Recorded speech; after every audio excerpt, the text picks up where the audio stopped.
No court in any one of those 41 countries espouses the view that is embedded in the policy exchange papers that Sir Stephen was recommending to the committee. That told him, didn't it? Well, hello then, I do hope you're all well. Now, is this Braverman Migration Bill breaking international law? Now, the reason why I call it Braverman Migration Bill, because if I say the I word, YouTube goes mental, starts flagging it and starts losing its marbles. But Tory MP Caroline Johnson asked Sir Stephen Law's senior fellow policy exchange, whatever that means, about do refugees have to come here directly from the first unsafe country? Well, after getting his unsafe countries mixed up with his safe countries and with his safe countries mixed up with his, you get the picture. He then went on to the views of what the government practically should do, whatever the hell they like. Well, as you heard, Professor Cathryn Costello took issue. I wondered whether you wanted me to answer the question about coming directly from a safe Yes, I was going to reiterate it, but yes, the second question I wanted to ask about was whether you do need to come directly from the country of origin, or whether you can pass through safe countries and then choose, as it were. I think that you have to come from a safe you have to come directly from a state where you are at risk. There's a very learned and complex argument setting out why that is in two papers written for Policy Exchange, one by Professor Finnis and Simon Murray and in 2020, and another one by to which they and I and others contributed on what we called Plan B last year. And I'm not sure that we've got either the time or I've got the capacity to explain it, because it requires a lot of explanation. But the nub of it is that the travaux préparatoires for the conventions are unequivocal that that was what was intended, and I'm convinced by that. Do you know what proportion of people who successfully claim asylum in the UK have travelled through safe countries on their way here, and what proportion have arrived here directly? No, I don't.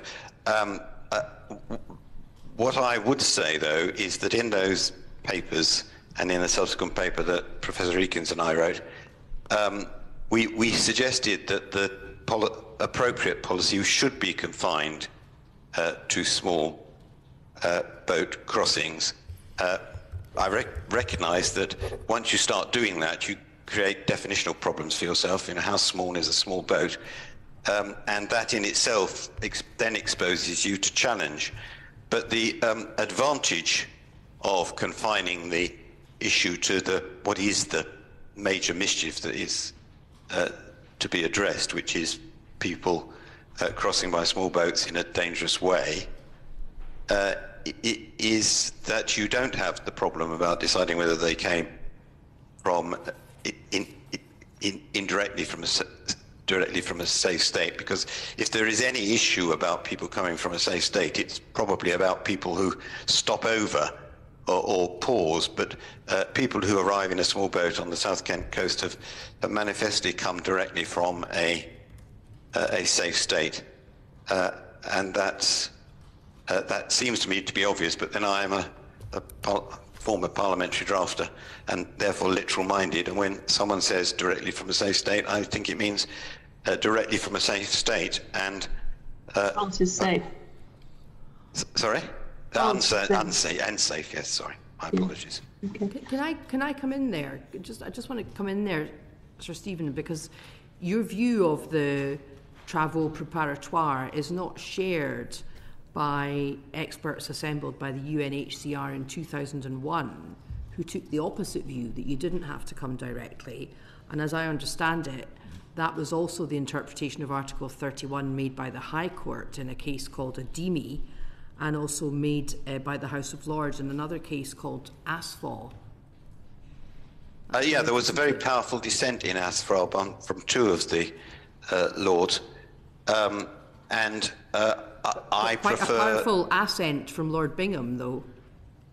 Yes. I prefer the view of the minority, and I think it is legitimate for the UK government, the High Court, not, or the Supreme Court, or the House of Lords, not being an authoritative place for proposing what the treaty means, for the UK government to take the other view and proceed accordingly. Get your teeth in, man. Thanks. Professor Costello, you've got your hand up. Did you want to come in there? Yeah, first of all, just a clarification. Coming directly appears only in Article 31 of the Refugee Convention, which is, in general, a protective provision that aims to protect refugees from penalisation. And then it has a slight restriction, which says refugees, still refugees with all the rights in the Convention, may be penalised for infractions of migration law if they do not come directly from countries where their lives are threatened. So it's overall a protective provision in a protective instrument. To posit the interpretation which Sir Stephen has put forward, and the legal scholars, none of whom is a scholar of public international law, that have written for Policy Exchange, goes against not only the travaux of the Refugee Convention, but the entire system of international cooperation on which the 1951 Convention is premised. It has absolutely no basis in international law, and it would also completely undermine the global system on which refugee protection is based.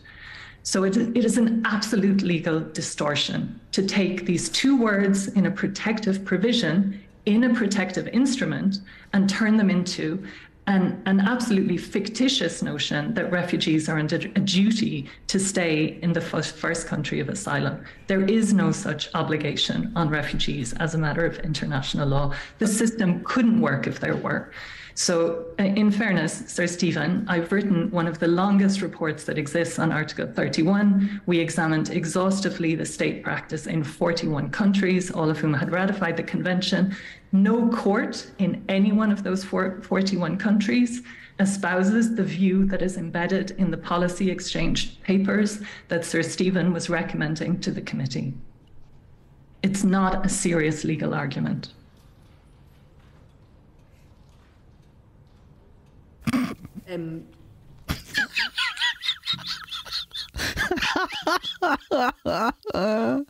Yes, that told him indeed. First things first. Slap my pandies for spreading disinformation. In Monday's video, I got my Sir Stephen laws mixed up with Dr. Peter Walsh, Senior Research for Migration Observatory. I'm becoming to UK politics what our spaffer is to the truth. Sorry about that. My fault. They mentioned it, Sir Stephen Law's first name first, and I just assumed that's who he was. My fault. My bad. Try and be a bit more thorough next time. When I saw this migration bill, and I was having a little look into it, and it did seem to say that you had to arrive directly from the first unsafe country.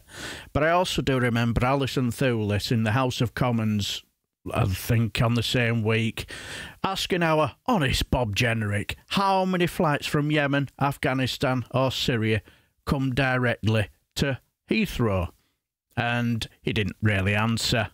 He just spewed drivel and grandstanded. So I would hazard a guess, if not many, then possibly none. But clearly, Professor Cathryn Costello doesn't suffer fools gladly, does she? And I'll be honest, it wasn't the first time Sir Stephen Laws was given a hard time in this committee meeting, but that's for another video. There's going to be one today, because I'm running a bit short material with them being in recess, so I shall leave the video here, and until the next time I shall bid you farewell and take care, my friends.